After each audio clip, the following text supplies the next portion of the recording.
اللہ تعالیٰ کی یہ بات سمجھ نہیں آتی جو اس نے قرآن میں فرمائی ہے کہ میرے پتھروں سے نہریں نکلتی ہیں، اور یہ کہ انسان اور پتھر جہنم کا ایندھن بنیں گے۔ جس کی کائنات ہے وہ جانتا ہے کہ اس نے دوزخ کیوں بنائی ہے، یہ وہی جانے۔ دوزخ کیا ہوتی ہے یہ وہ جانے۔ آپ بس اپنی جان بچاؤ۔ تم پتھر ہو کہ تم جمادات ہو۔ میں یہ کہہ رہا ہوں کہ اپنی نجات کی راہ دیکھو، اور آپ تو ان کی ابتلا کی راہ دیکھ رہے ہو۔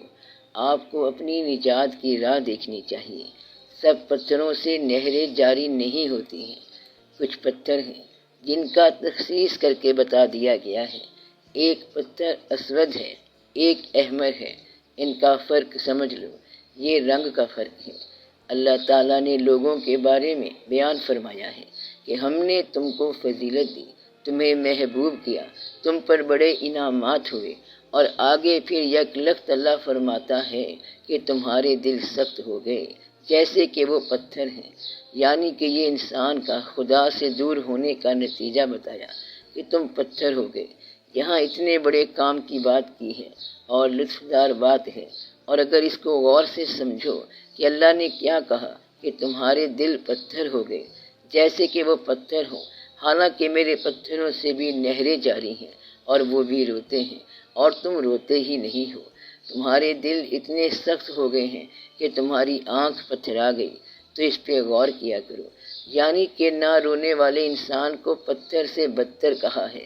جس آنکھ سے آنسو جاری نہیں ہوتے تو وہ پھر انسان کیا ہوا؟ پتھر ہی ہو گیا۔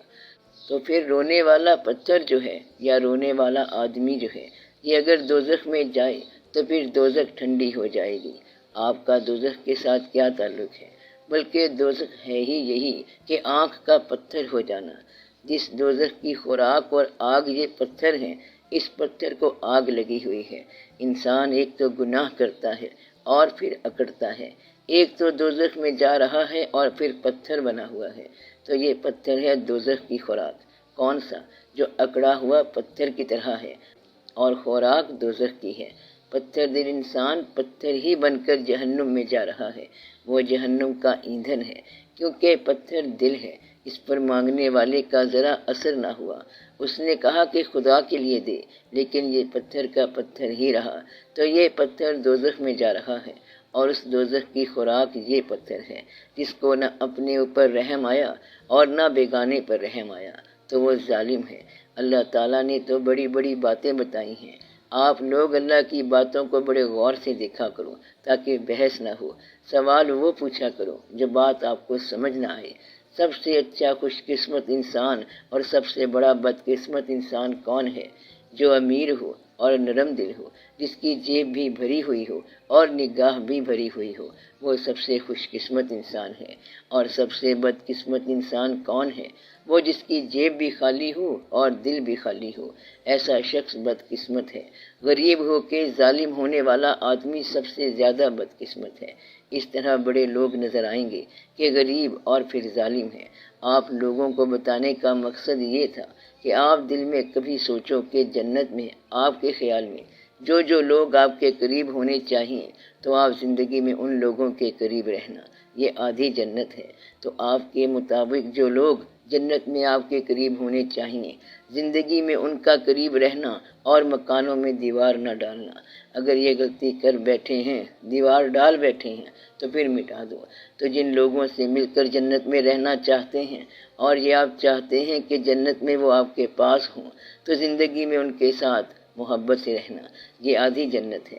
اور باقی کی آدھی جنت یہ ہے کہ جو لوگ آپ کو ناپسند ہیں وہ بھی وہاں ہو سکتے ہیں، آپ ان کو وہاں ناپسند نہیں کر سکیں گے، اس لیے ان کو ناپسند کرنا یہاں پر ہی چھوڑ دو۔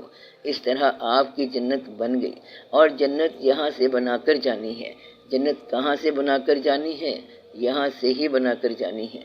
پسند کے جو لوگ ہیں ان سے مل جاؤ، اور آپ کی یہ دیواریں ساری عارضی ہیں کہ یہ میرا مکان ہے اور یہ تیرا مکان ہے، یہ تیری قبر ہے، یہ میری قبر ہے، یہ تیرا قبرستان ہے، یہ میرا قبرستان۔ یہ سب نان سینس ہے۔ آپ محبت کے ساتھ رہو، اور جو لوگ آپ کو ناپسند ہیں عین ممکن ہے کہ وہ جنت میں ہوں، اور اگر جنت میں آپ نے جا کر جھگڑا کر دیا کہ یا اللہ یہ کدھر سے آ گیا، تو وہ آپ کو اڑا کے رکھ دے گا اور پھر تمہیں دوزخ میں ڈال سکتا ہے۔ لہٰذا آپ کے دل میں کسی کو ناپسندیدہ سمجھنے کی گنجائش نہیں رہنی چاہیے۔ ناپسندیدہ شخص کو اللہ جانے اور اللہ کا کام جانے۔ اگر کسی ناپسندیدہ شخص کو اللہ معاف کر سکتا ہے تو اس کو آپ کیوں نہیں معاف کر سکتے؟ کوئی شخص ایسا نہیں ہے جس کو اللہ معاف نہیں کر سکتا۔ صرف ایک آدمی کے ساتھ آپ کو ناراض ہونے کی اجازت ہے کہ جس نے آپ کے سامنے حضور پاک صلی اللہ علیہ وآلہ وسلم کی شان میں گستاخی کی ہے، ورنہ اور کسی کے ساتھ آپ کو ناراض ہونے کا حق نہیں ہے۔ باقی ہر ایک کو بخش دو۔ چور جو مال لے گیا اس کو دعا دو، اور اگر اس کو پتہ ملے تو اس کی مدد کر دو تاکہ آئندہ چوری نہ کریں۔ وہ غریب آدمی تھا جو مدد لے گیا۔ بچوں کو بہت دعا دیا کرو، اور انہوں نے اپنی زندگی آپ ہی گزارنی ہے، اور آپ کا علم انہوں نے قبول نہیں کرنا، کیونکہ اللہ تعالیٰ نے ان کو اور ہی علم دینا ہے، اور آگے اور زمانے آ رہے ہیں۔ تو آپ نے کسی کے ساتھ دقت نہیں کرنی، رنجش نہیں کرنی۔ آپ کا دل جنت کب بنے گا؟ جب اس میں ہر طرح کے لوگ ایک یکساں پسند کے ساتھ موجود رہیں۔ ایک آدمی آیا اور کسی کی شان میں گستاخی کی، پھر توبہ کی، تو اللہ تعالیٰ نے رحم فرمایا اور اسے معاف کر دیا۔ جب اللہ نے اس کو معاف کر دیا ہے تو آپ بھی اسے معاف کر دیں۔ اس طرح سب کے لیے معافی کا جذبہ رکھیں اور سب کے لیے دعا کیا کریں۔ اللہ تعالیٰ سب پر رحم فرمائے اور کرم فرمائے۔ صلی اللہ تعالی علی خیر خلقہ و نور عرشہ سیدنا و مولانا محمد و آلہ و اصحابہ اجمعین، آمین برحمتک یا ارحم الراحمین۔